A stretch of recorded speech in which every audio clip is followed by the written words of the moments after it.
Assalamualaikum warahmatullahi wabarakatuh. Halo teman-teman, perkenalkan nama saya Frandy Kurnia Putra, NIM 25110010 dari kelas 2A. Kali ini saya akan menjelaskan tentang bagaimana sistem transportasi di Indonesia. Khususnya ini yang berperan dalam kegiatan logistik dan distribusi barang. Oke, sekarang kita masuk ke dalam pembahasan. Sistem transportasi adalah suatu sistem yang digunakan untuk memindahkan barang atau orang dari satu tempat ke tempat yang lain. Dalam logistik itu, transportasi memiliki peran penting dalam memastikan barang sampai ke konsumen dengan tepat waktu dan efisien. Di Indonesia sendiri, sistem transportasi logistik terdiri dari 3. Yang pertama itu transportasi darat seperti truk dan kereta api. Yang kedua, transportasi laut seperti kapal. Yang ketiga, seperti udara ini pesawat. Adapun studi kasus yang saya ambil seperti contoh itu keterlambatan pengiriman barang yang sering terjadi dalam distribusi logistik di Indonesia. Misalnya nih, ketika kita membeli barang secara online, terkadang kan paket itu kadang lebih lama dari estimasi waktu yang diberikan toh. Nah, hal ini tuh biasanya terjadi karena adanya kendala dalam sistem transportasi seperti kemacetan di jalan raya, cuaca yang buruk yang menghambat pengiriman, serta jarak distribusi yang jauh antar pulau.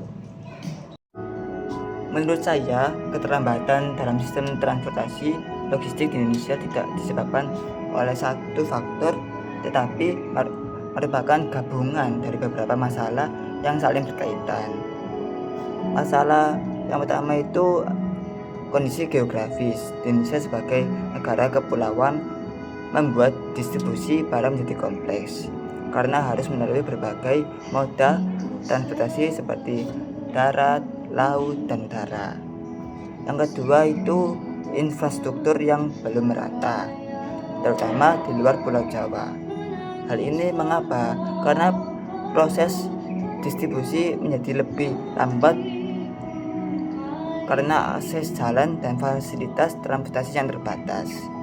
Yang ketiga itu ketergantungan yang tinggi pada transportasi darat, khususnya truk. Ketika terjadi kemacetan, maka seluruh proses distribusi ini tuh terhambat jika tidak ada alternatif yang optimal. Yang keempat itu adanya manajemen logistik yang belum sepenuhnya efisien, seperti pengaturan rute yang kurang optimal dan kurangnya pemanfaatan teknologi monitoring pengiriman. Dari keempat faktor tersebut, kita bisa lihat bahwa permasalahan logistik di Indonesia bersifat sistematik, artinya saling berkaitan dan mempengaruhi satu sama lain. Seperti itu. Dampak dari permasalahan dalam sistem transportasi logistik ini cukup luas dan tidak hanya dirasakan oleh konsumen, tetapi juga oleh pelaku usaha dan perekonomian secara keseluruhan.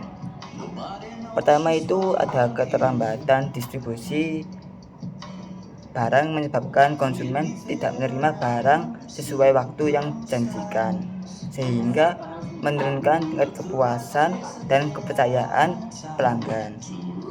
Kedua itu adanya peningkatan biaya logistik.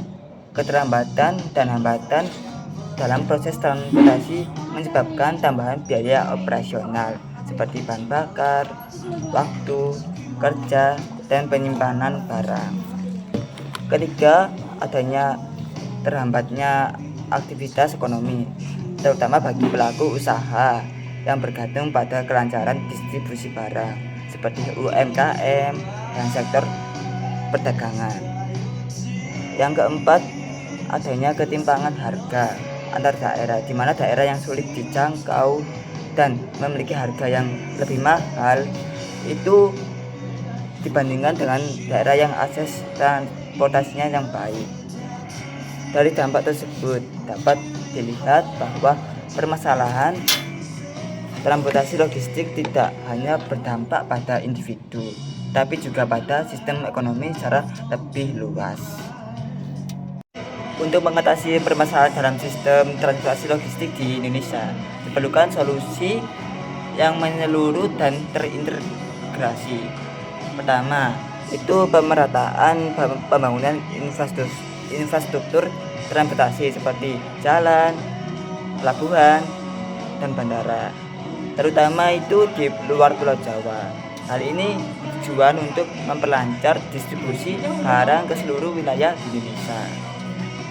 Kedua itu pengembangan sistem transportasi multimoda, yaitu penggabungan transportasi darat, laut, dan udara serta terintegrasi sehingga distribusi barang tidaknya tergantung pada satu jenis transportasi saja.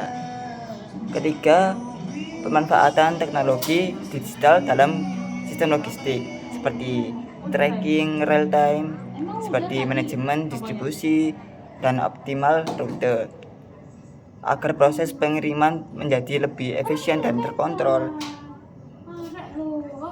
Keempat itu ada peningkatan manajemen dan koordinasi antar pihak seperti perusahaan logistik, pemerintah, dan operator transportasi agar tidak terjadi hambatan dalam proses distribusi. Kelima, adanya penambahan kapasitas seperti operasional saat permintaan tinggi, misalnya dengan menambah armada atau tenaga kerja saat terjadi lonjakan pengiriman. Dengan penerapan solusi tersebut, diharapkan sistem transportasi logistik di Indonesia dapat menjadi lebih efisien, cepat, dan merata. Dari materi tersebut, kita bisa menyimpulkan sistem transportasi memiliki peran penting dalam kegiatan logistik di Indonesia, tetapi masih banyak terdapat berbagai kendala yang perlu diperbaiki agar distribusi barang dapat berjalan lebih efisien dan tepat waktu. Sekian video penjelasan dari saya. Terima kasih. Wassalamualaikum warahmatullahi wabarakatuh.